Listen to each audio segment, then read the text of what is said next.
চোখ তুলে দেখো না কে এসেছে। আশা করি তোমরা বুঝতেই পেরেছো এটা কি ভিডিও আসতে চলেছে। হ্যাঁ, এটা হলো বৌভাতের ভিডিও। এই মামার বিয়ে হয়েছিল, বিয়ের দিন আমি আসতে পারিনি, কিন্তু বৌভাতের দিন মিস করিনি ভাই। বৌভাতের দিন চলে এসে কিন্তু এর আগে কিছু কিছু শর্ট ক্লিপস আপডেট দিয়ে দিয়েছি অনেক আগে, কিন্তু আর মেন বৌভাতের ভিডিওটা আমি যেদিন অ্যাটেন্ড করেছি সেই ভিডিওটা পোস্ট করতে অনেক লেট হচ্ছে। আর আসাতে আমার মানে অনেক জার্নি করে এসেছি, আমার একটু মাথাটা ধরেছে, তার জন্য আমি প্রথমে কফি কিনলাম। আর আমার কোলে ছিল আমার ভাগ্নি, ছোট্ট ভাগ্নি, আমার ছোট্ট মামা। আর এই সাইডে মামা মামি দুজনে চলে আসছে।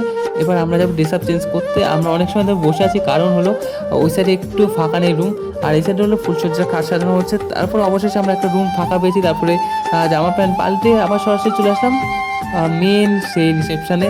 তো এখন যাচ্ছি আমি, দিদি, জামাইবাবু, আমরা তিনজনে মিলে যাচ্ছি। আর সবাই ওরা চলে গেছে, মানে অবশেষে আমি বাকি ছিলাম, আমি জামাইবাবু ড্রেস আপ চেঞ্জ করতে বাকি ছিলাম। তো আমরা পরে চেঞ্জ করে যাচ্ছি। দেখতে পাচ্ছি প্রচুর পরিমাণে লোক, আর এর আগে স্টল থেকে সব কিছু একবার করে খাওয়া হয়ে গেছে আমার। তো আমি ফার্স্ট ট্রাই করেছি, কেমন হয়েছে, কিন্তু বেশ ভালোই হয়েছিল। তারপরে আসলাম, আসার পরে আইসক্রিম নিলাম, আর আমি আইসক্রিম নিয়েছি, আর একজন নিয়েছি চিকেন পকোড়া। তো দেখতে পাচ্ছ ওনাকে অনেকেই চেনে, তো অবশ্যই কমেন্টে জানো এটা কে আর আমার কি হয়। তারপর আমরা একটা ফটোশ্যুট করে নিলাম সবাই মিলে, অনেক সময় ধরে ফটোশ্যুট করে এখন আমাদের খিদে পেয়েছে হালকা হালকা, তো কিছু খেয়ে নেবো আবার।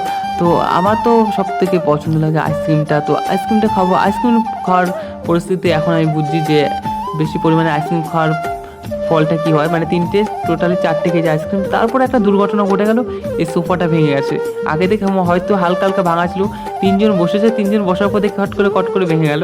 তো যাই হোক ওইসব বাদ দিয়ে আমি বলছি তুমি ভেঙেছো, বলছে না আমি ভাঙিনি, বসিনি, বসেছে অন্য লোক। তো যাই হোক বাদ দিয়ে আমরা এখন বিয়ে বাড়ি এসেছি, বিয়ে বাড়ি নাচানাচি সব হবে, তার আগে আমরা একটু ফটো ভিডিও শ্যুট করিনি। তো সেইভাবে একটা রিলস ভিডিও বানাতে গিয়ে সেরকম হয়নি। তো যাই হোক ওইসব বাদ দিয়ে এখন তত্ত্বের জিনিস আমরা নিয়ে যাবো ওপরে, তারপরে এসে পাই দেনদাম নাচানাচা হবে, দেখতে থাকো কন্টিনিউ।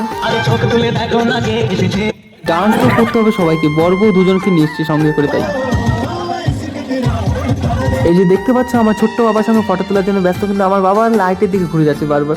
তারপর ফাইনালি চলে আসলাম মেন কোর্সে, পদ্ম পাতায় খেতে দিয়েছে। আমার লাইফে এটা ফার্স্ট টাইমে পদ্ম পাতায় খাচ্ছি, আর আমার মতো কারা কারা পদ্ম পাতায় ফার্স্ট টাইম খাচ্ছে অবশ্যই কমেন্টে জানিও। আর খাওয়া দাওয়ার মধ্যে তো দেখতে পাচ্ছ প্রচুর এনজয় করছি আমরা। আর মেন কোর্স তো এখনও বাকি আছে, এক এক করে খাচ্ছি। খাওয়ার পর যে মাটন বিরিয়ানি খেয়ে শেষের দিকে এটা কেউ মানে কিছু কমেন্ট করো উল্টোপাল্টা, আমার রুমাল আনতে ভুলে গেছি, তাই আমি প্যান্ডেলের কাপড়ে হাত মুছছি। আর ভিডিওটা এখানে এন্ড করছি, টাটা।